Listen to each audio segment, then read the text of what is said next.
দুটি ক্ষমতাধর রাষ্ট্র আমেরিকা এবং রাশিয়া দশকের পর দশক ধরে বিশ্বে দাপিয়ে বেড়াচ্ছে। আর ঠিক এরই মধ্যে দুটি উদীয়মান শক্তি ভারত এবং চীন বিশ্বে ধীরে ধীরে আধিপত্য বিস্তার করতে চলেছে। স্বাভাবিকভাবেই দুই দেশের মধ্যে বাড়ছে ক্ষমতার লড়াই, আর বিশ্বাসঘাতক চীনকে কড়া চ্যালেঞ্জের মুখে পড়তে হচ্ছে। তাই যথেষ্ট উদ্বিগ্ন শি জিনপিংয়ের সরকার। কিন্তু ভারত থেকে কয়েকগুণ বড় অর্থনীতি, কাগজে কলমে বিশ্বের তৃতীয় শক্তিশালী সেনাবাহিনী থাকা সত্ত্বেও চীন কেন এত ভীত?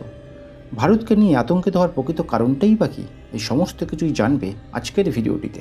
মার্কিন যুক্তরাষ্ট্রকে পরাজিত করে বিশ্বের প্রধান শক্তিধর রাষ্ট্র হওয়ার স্বপ্ন দেখতে শুরু করেছে কমিউনিস্ট রাষ্ট্র চীন।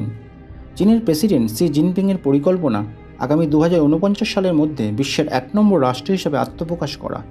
কিন্তু চীন যদি সামরিক ও অর্থনৈতিকভাবে ভারতের ওপরই আধিপত্য বিস্তার করতে না পারে, তাহলে মার্কিন নেতৃত্বাধীন পশ্চিমাদের ওপর তা কীভাবে প্রয়োগ করবে, এই চিন্তাই ঘুরপাক খাচ্ছে চীনের শাসকদের মনে। তাই ভারতকে নিয়ে চীন যে চিন্তিত তা বলাই বাহুল্য। এখন দেখা যাক যেসব কারণের জন্য চীন ভারতকে ভয় পায় তার প্রধান 5টি কারণ তোমরা আজকে জানবে। প্রথমত, একসঙ্গে 37টি স্যাটেলাইট পাঠিয়ে রেকর্ড তৈরি করেছিল রাশিয়া। যে রাশিয়া থেকে ভারত মহাকাশ গবেষণায় বিভিন্ন বিষয়ে সহযোগিতা পায়, সেই রাশিয়ার রেকর্ড ভেঙে 2017 সালে একসঙ্গে 104টি স্যাটেলাইট উৎক্ষেপণ করে ইতিহাস গড়ে ভারত। আর এতে সিঁদুরে মেঘ দেখছে চীন। প্রথম দিকে ভারতের সাফল্য হেয় বা ছোট করার চেষ্টা করলেও পরে চীনের সরকারি মুখপাত্র হিসেবে চিহ্নিত সংবাদপত্র গ্লোবাল টাইমস ভারতের মহাকাশ বিজ্ঞানের অগ্রগতি মানতে বাধ্য হয়। কম খরচে মহাকাশে স্যাটেলাইট পাঠানোর প্রযুক্তিতে ভারতের থেকে চীন অনেক পিছিয়ে। শুধু তাই নয়, ভারতের মঙ্গল মিশন এবং সম্প্রতি ভারতের চন্দ্রযান 2 এর সাফল্য চীনকে চিন্তায় ফেলেছে। চাঁদের মাটি স্পর্শতে যে চীন ছিল আমেরিকা ও রাশিয়ার পর তৃতীয় দেশ হিসাবে, এখন ভারতও চতুর্থ দেশ হিসাবে ইতিহাস গড়েছে। এছাড়া ভারতের আদিত্য এল1-এর সাফল্যও তাদের হজম করতে হচ্ছে। সুতরাং মহাকাশ বিজ্ঞানে ভারতের অগ্রগতি যে দ্রুত বৃদ্ধি পাচ্ছে তা নিয়ে যথেষ্ট চিন্তিত চীন।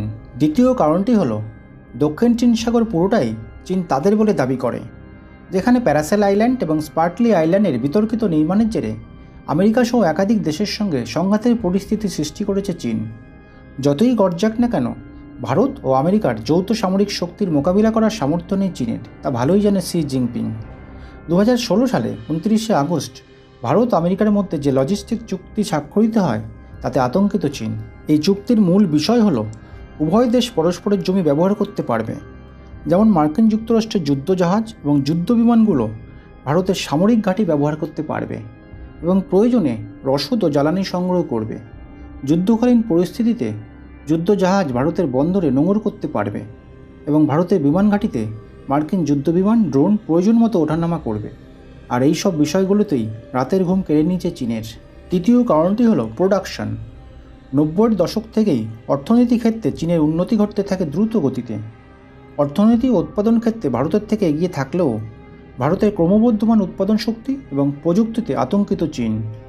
ভারতের সুলভ শ্রম এবং মানব সম্পদকে টেক্কা দিতে হিমশিম খাচ্ছে শি জিনপিংয়ের চীন। উৎপাদন খরচ, বিশেষত লেবার কস্ট, চীনে ক্রমশ বাড়তে থাকায় চিন্তায় ভাঁজ পড়েছে চীনের কর্তাদের।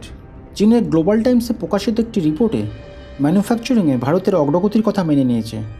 ভারতের 18 বছর থেকে 35 বছর বয়সী 600 মিলিয়ন মানব সম্পদ উৎপাদনের উন্নতি করতে গুরুত্বপূর্ণ ভূমিকা নিচ্ছে। পাশাপাশি ভারতের রপ্তানিও ক্রমশ বৃদ্ধি পাচ্ছে।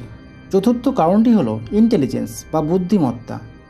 বুদ্ধিমত্তা ও তথ্য প্রযুক্তিতে ভারতের অগ্রগতি চোখে পড়ার মতো। আইটি সেক্টরে বিশ্ববাজারে ভারত প্রথম সারিতে। বিদেশি তথ্য প্রযুক্তি সংস্থাগুলো দিনে দিনে ভারতের দিকে ঝুঁকতে শুরু করেছে। অতীতে মার্কিন সফটওয়্যার কোম্পানি সিএ টেকনোলজিস্ট চীন থেকে 300 জনের রিসার্চ টিমকে সরিয়ে নিয়েছিল। তারপর তারা ভারতে গঠন করে 2000 গবেষকের একটি দল। বুদ্ধিমত্তা ও প্রযুক্তির ক্ষেত্রে ভারতের সাফল্য এতেই প্রমাণিত।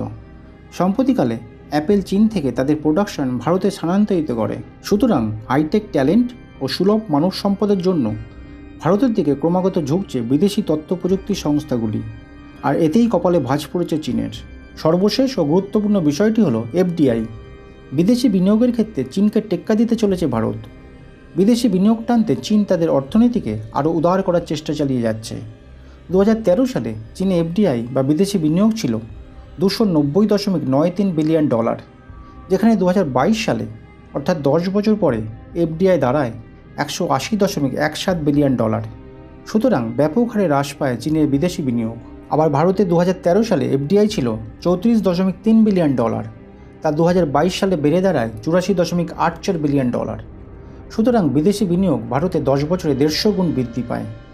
9 ফেব্রুয়ারি 2022 সালে দ্য ইকোনমিক টাইমসের একটি রিপোর্টে জানা যায়, ভারতে গত 5 বছরে অর্থাৎ 2018 থেকে 2022 পর্যন্ত $339.55 বিলিয়ন বিদেশি বিনিয়োগ হয়।